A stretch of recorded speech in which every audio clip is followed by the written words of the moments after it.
Hello, my name is Julia Gold. I'm the founder of the Berlin Flower School, and we have a really fantastic course, which is the monthly course, and within that course we have an event week. And in this event week we always do sort of a final show, a final party where the students work towards a deadline.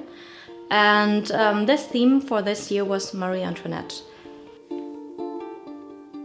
We created 3 étagères and 3 big, large bouquets, and created a scenery where people could sit down and have a nice piece of French tartlet and some macarons and beautiful tea.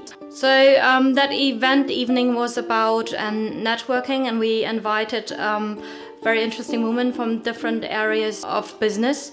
So we invited wedding planners, stylists, and they see then the final results of a proper corporate design dinner. I want that my students get an eye for every detail, because that's what you have to have when you, for example, work as a wedding florist. You really have to make sure everything looks perfect.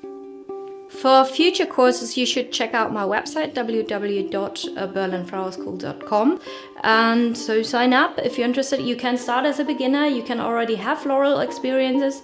These courses are actually really made for people who just simply enjoy flowers and who want to learn really good techniques.